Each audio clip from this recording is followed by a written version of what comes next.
E já de volta, obrigado pelo carinho, é bom demais estar com você, é bom demais ter você conosco nessa super programação. Hoje falando sobre depressão aqui no Vida e Saúde com o Dr. Geraldo Malone, médico, psiquiatra, que entende da nossa mente, comportamento, atitudes, enfim. Vale a pena a gente participar e interagir, viu? Quero agradecer de coração as perguntas que já estão chegando, graças a Deus. Doutor, aqui, em Tubiara, lá em Goiás, é a Maria de Lourdes Custódio Azevedo. Dona Maria de Lourdes, um beijo para a senhora, viu, linda? E de Petrolina, Pernambuco, é a Florência Gomes de Carvalho. Deus abençoe, dona Florência. Conheço as duas cidades, viu? Conheço Petrolina, vizinha de Juazeiro da Bahia, a nossa amiga Bruna, Lohane e tal, o seu Ademar, dona Fátima, todo mundo assistindo aí o Camargo. Oh, meu Deus do céu. Doutora, se essas pessoas carinhosamente estão perguntando, gostaria de saber se depressão dá fraqueza nas pernas. E a outra, tenho depressão e tomo medicamentos há 2 anos, mas ainda sente muitos pensamentos negativos. Gostaria de saber a opinião. Pensamentos negativos, dores, fraqueza nas pernas, aí, doutor? Certo. São sintomas, são quadros? Sintomas secundários, são sintomas muito comuns, frequentes. As dores nas pernas, como dores em outros lugares da coluna, no pescoço, musculares, geralmente chamamos somatização. A somatização é quando há um salto da parte emocional para o orgânico e a pessoa passa a sentir realmente essas dores. Não é simulação, ela não está fazendo de conta que dói. Dói de verdade, porém a origem costuma ser emocional. Evidentemente, o próprio paciente sabe disso. A gente pergunta, quando a senhora está nervosa, piora? Ah, piora. Então tem fundo emocional. E o pensamento negativo, foi muito boa essa pergunta. Tem gente que fala, olha, você sarar da depressão, você precisa ter pensamentos positivos. Alguém quer ter pensamento negativo? Então o problema é o seguinte, a depressão é que faz a pessoa ter pensamentos negativos, e não o contrário. Claro que quando ela melhorar da depressão e sarar, não precisa ninguém falar para ela ter pensamento positivo, porque automaticamente ela vai ter. Entendeu a diferença? Doutor, a gente foi às ruas com um propósito, com as perguntas, assim, uma pergunta clara. Você sabe a diferença entre depressão e tristeza? Olha só o que a gente ouviu. Vamos lá. Tristeza é uma coisa que passa e depressão demora um pouco mais. Eu acho que são um pouco diferenciadas uma da outra. Porque tristeza depende da causa, do momento, aí acontece algo que a pessoa vai ficar triste. E a depressão é outro fato diferenciado. Se pudesse dar uma nota para essas duas pessoas, que nota elas iriam tirar? Nota máxima. 10. Realmente até parece que eles já ouviram o programa antes.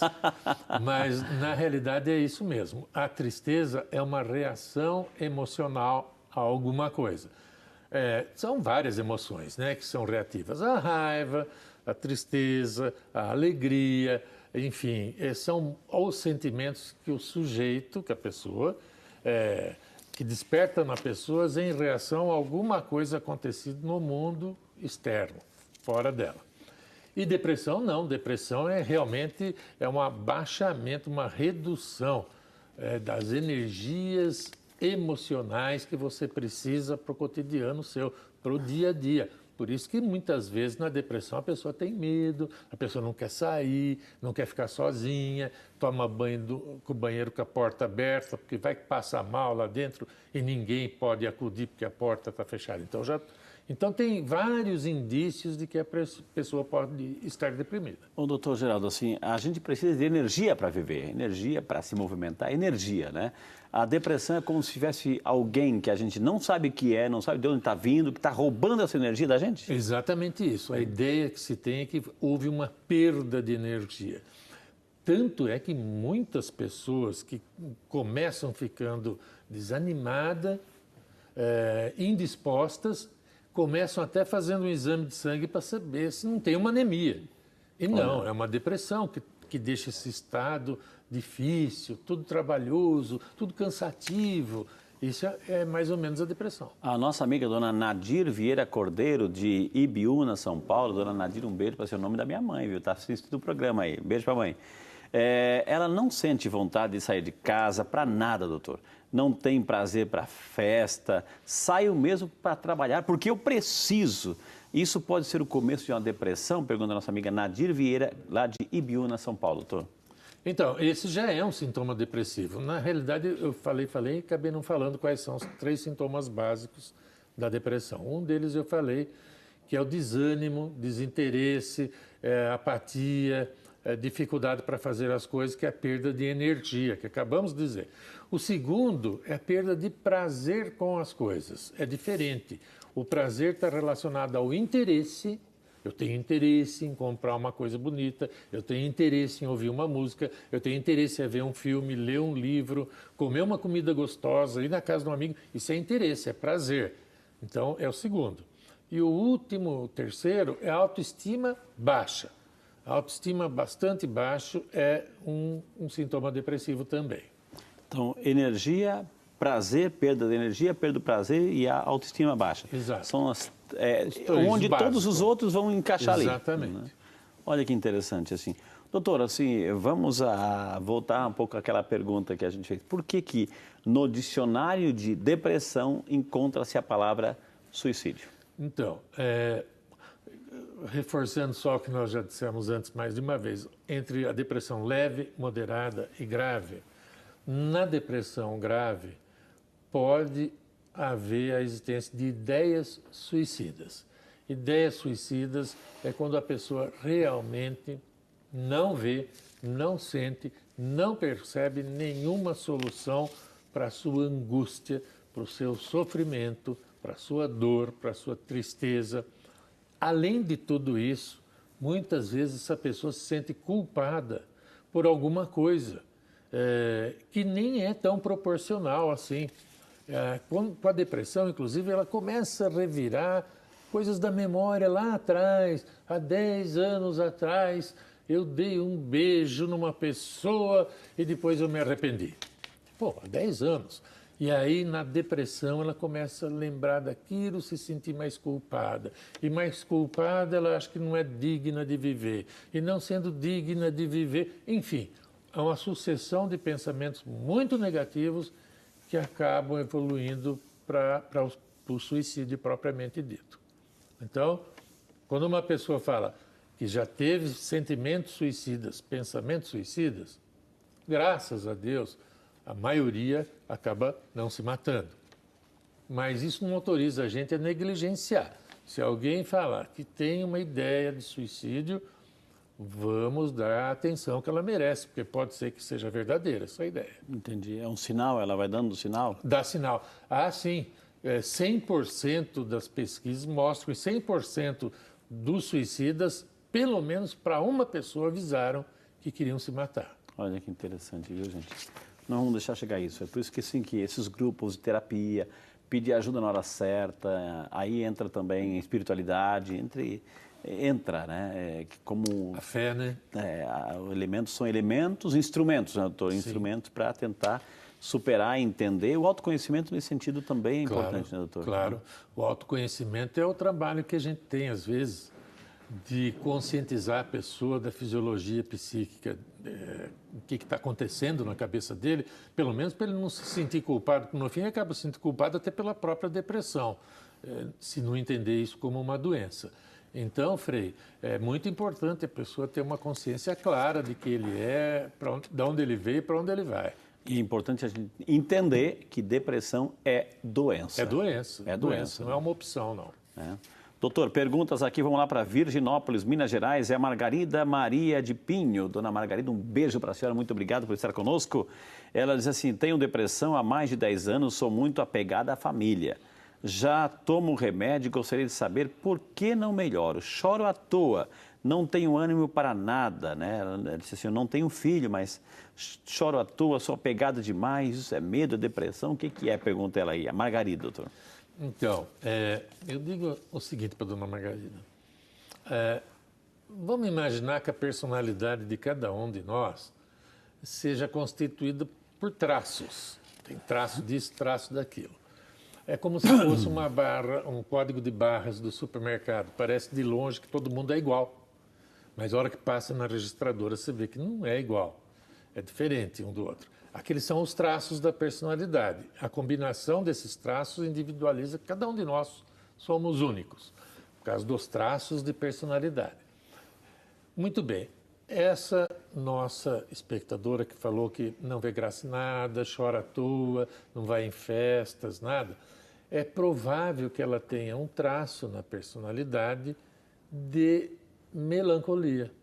É uma pessoa que é mais emotiva, mais sensível, mais sentimental, sofre com mais intensidade o peso dos acontecimentos. É uma maneira de ser também, mas ela é uma candidata, na minha opinião, a fazer tratamento continuadamente. Parece que ela fala isso, que faz tratamento já há muito tempo. E de vez em quando precisa fazer uma revisão nesse tratamento para ver se a dose do remédio está sendo suficiente.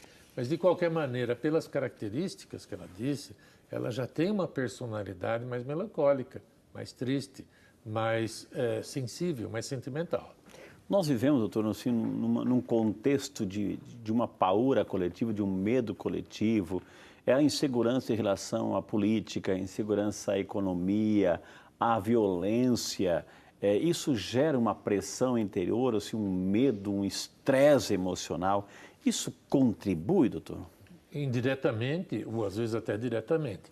Porque, veja bem, tudo isso que o senhor disse, Frei, competitividade, ameaça de segurança pessoal, física, econômica, enfim, a contrariedade no cotidiano das cidades grandes, com tanta violência, bala perdida, uma coisa e outra. Tá. Isso, na realidade, provoca de imediato não a depressão. De imediato provoca ansiedade e estresse.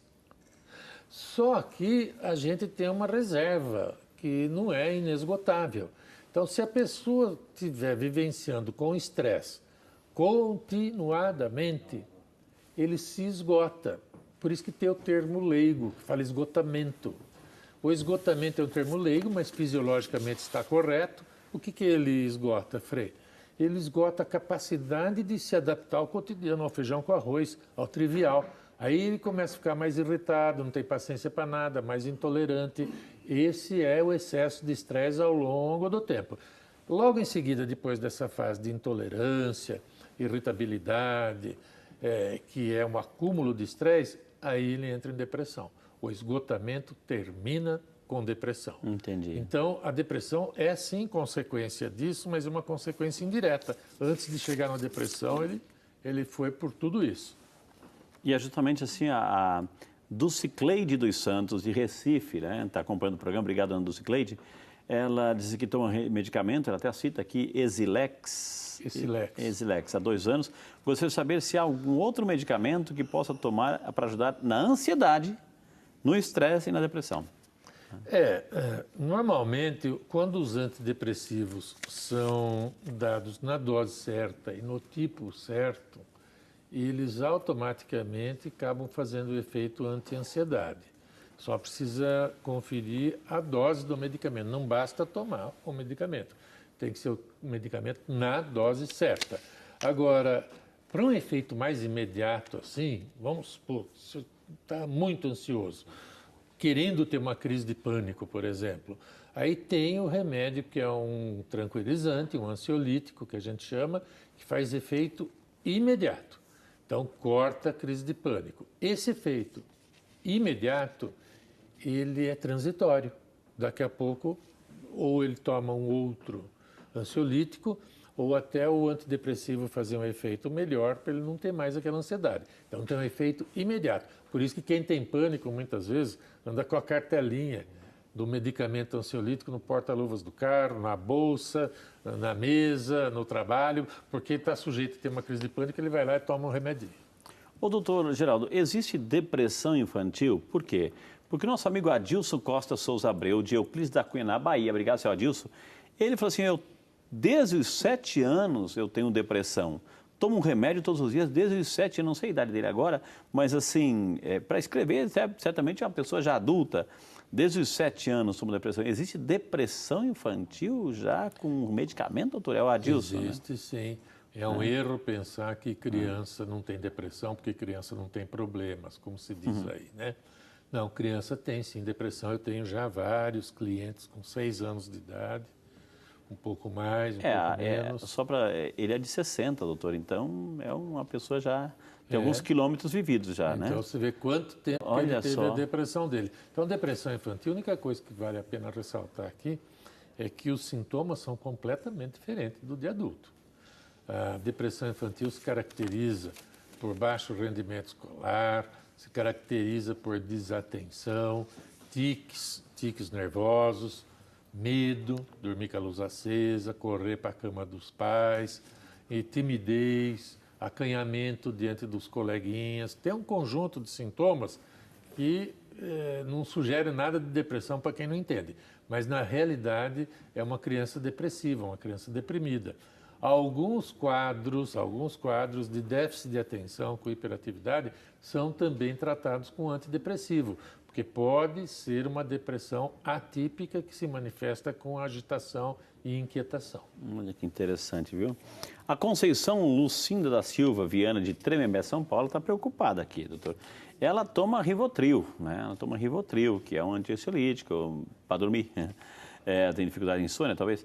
Ela usa diariamente. Ela pergunta assim, no futuro, doutor, eu posso ter Alzheimer? Pergunta a nossa amiga Conceição, doutor. Certamente ela ouviu essa informação. Rivotril para Alzheimer. Isso atrapalha bastante. Eu estou até desconfiado que é uma informação que o concorrente do Rivotril deve ter contribuído. Porque, veja, o mesmo sal que faz o Rivotril também faz outros medicamentos iguaizinhos, mas ninguém fala nada do outro, fala só do Rivotril. Não, eu posso responder para ela o seguinte, pode ter outras complicações, mas o Alzheimer é uma doença degenerativa precisamente detectada com uma alteração dentro do neurônio, alteração essa causada por uma proteína muito bem estabelecida pela medicina, não tem nada a ver com Rivotril. Olha que interessante. Doutor, vamos lá para Colider, Mato Grosso, é a Nair Gomes Ferreira Dutra. Obrigado, dona Nair. Ela assim, ó, o esposo dela, não vou falar o nome aqui, ele tem 84 anos, ele anda calado, muito triste, não quer conversar com ninguém, e quando ele bebe fica um pouco agressivo, né? Anda muito nervoso. Será que ele está entrando num quadro depressivo? Pergunta a nossa amiga dona Nair, doutor. Não, dona Nair, esses sintomas que a senhora passou aqui para o Frei não são sintomas de depressão.